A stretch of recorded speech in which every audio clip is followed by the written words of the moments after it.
Soho from James Rae's 20 Modern Studies for Saxophone. It is a slow blues tempo. It's about crotchet equals 80, so 1 and 2 and 3 and 4, and has a great mixture of triplets and swung quavers. Triplets, of course, are the basis of your swing, so it's all going to piece together quite nicely.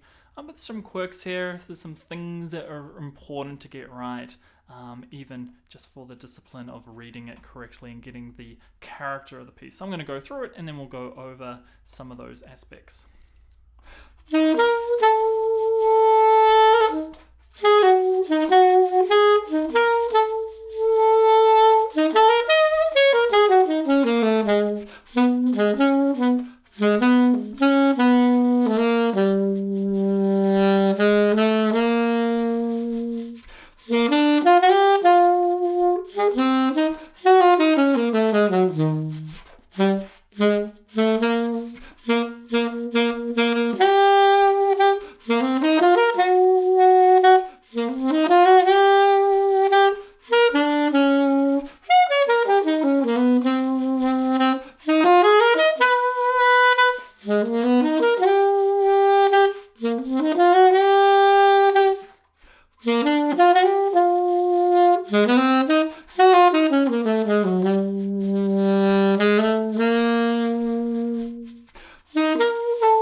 Alright, let's see if I overcooked that.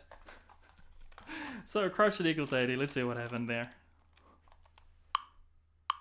Whoa, okay, so I got a bit too carried away and got a bit too fast.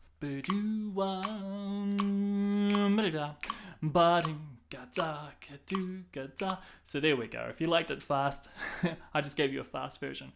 So what we have here is a slow blues tempo. So 1 and 2 and 3 and 4 and what they throw at you right at the beginning is a grace note just before your and you go, how on earth do I fit that in there? So we have. Now remember, a grace note is decoration for something. So you got to make sure that this grace note happens just before that and, but you want to play it with that and in mind. And that is a thing that we are decorating. So the decoration, not important. It's the and that's important. Okay, so we got that little F sharp there, of course, because of the accidental. And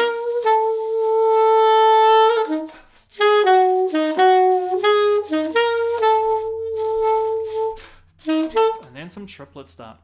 Okay, so at the beginning we just got our swung quavers and 1 and 2 and 3 and 4 and now you gotta keep that quaver pulse ticking over or else you're just gonna think arbitrary long note and there's a good chance you'll play it too short. So you gotta make sure you're always filling those long notes up, all those tied notes with that swung rhythm.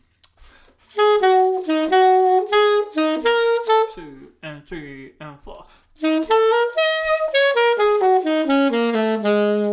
Okay, so remember, for counting purposes, those long notes could be staccato, they could be short, creating silence. You just want to keep counting through them.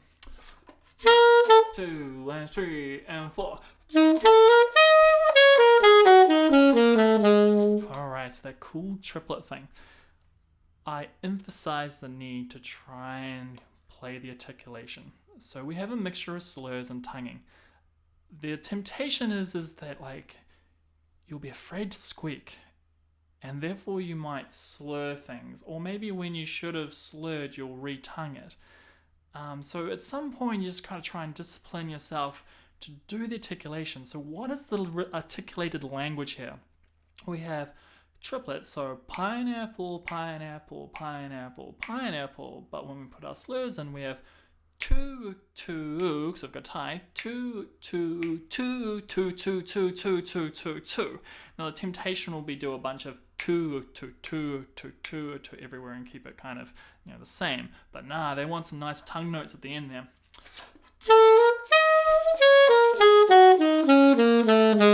And you want that jazzy, huffy 2 2 2 2 2 2. Very important to try and really get that going early on.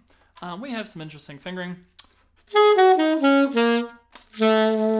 are going chromatically through that G flat. Make sure you've got the side key going, and then we keep our swing going. And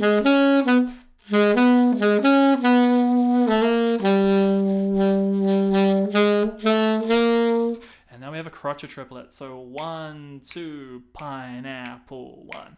It's tied, but your rhythmic building blocks, we have a minim, then the triplet. So don't let the tie influence your ability to count this. 1 2 3 and 1. You want to recount that 3 in your head. But now we put our tie in.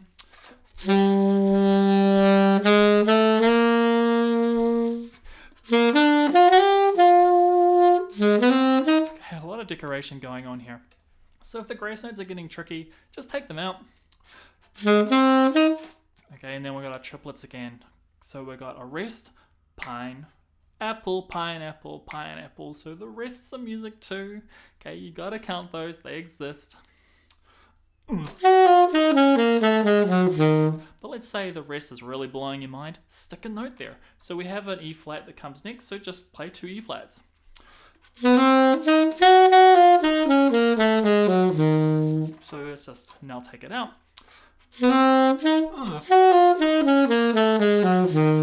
hopefully that will help with the timing. Just use placeholders and then start taking them out. Alright, now we have this cool offbeat thing. Boom, off, off, off, on. Okay, so you got to have as part of your rhythmic vocabulary this offbeat quaver. 1 and you want to identify it in the page, and then you don't have to overthink it, right? You don't have to microanalyze the rhythmic reading here. You just go, oh, these are offbeat quavers. Bow, bow, bow, bow, bow, and it'll become a lot more free flowing.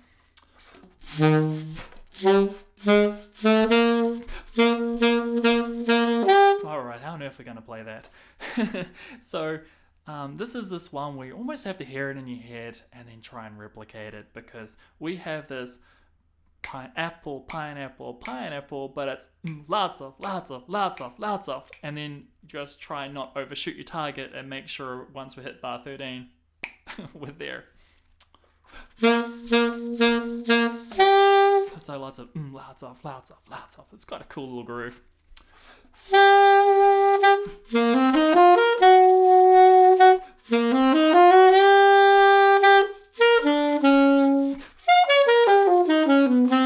There's a cool little groove here, but it's fraught with danger. There's a whole bunch of little things that can go wrong.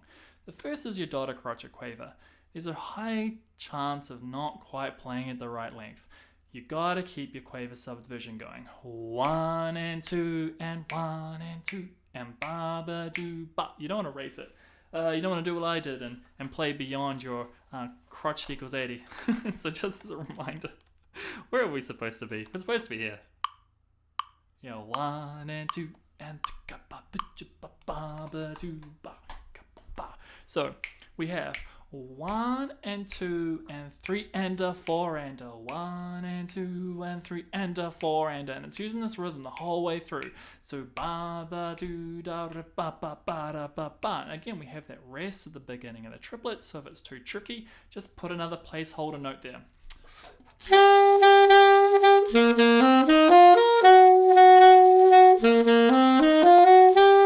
Even slower.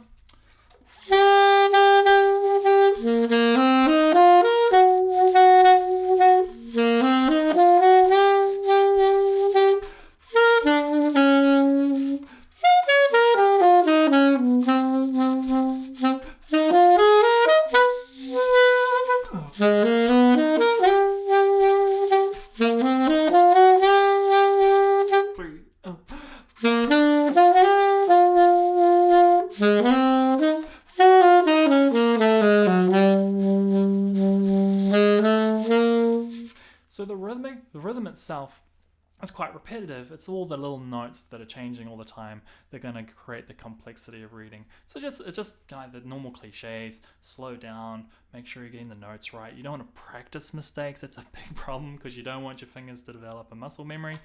And away you go. So some high notes makes it challenging. We're back to the beginning. So we've got a del Segno al Coda.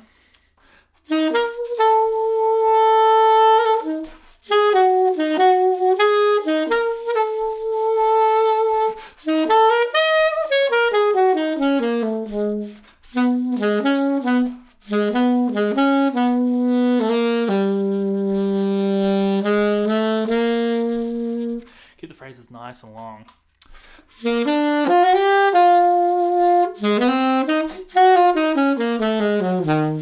So notice how even though I have these rests here, I've avoided the temptation to breathe. We don't want to chop up phrases. We want to get these nice big 4-bar phrases going. Then breathe. I'm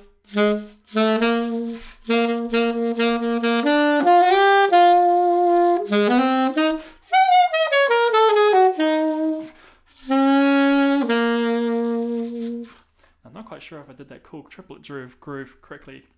Alright, so we've got some high notes at the end there. E flat, of course, you know, your 2 fingers on the left.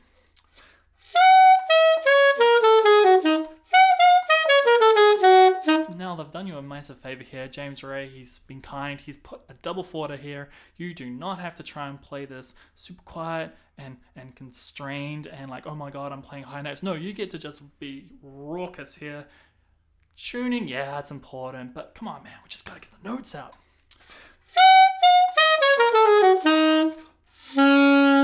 Don't hold back. We've got to get used to generating sound and generating energy through these notes. It says raucous here. We just want to bust out some sound towards the end. There's no point being timid. This is the finale, and you want to let that ending rip. So that's pretty much Soho. It's a cool little piece. Lots of potentially problematic areas, but if you keep to a crotchet equals 80, you'll keep it to a nice, safe, slow blues tempo, and it will sound quite good.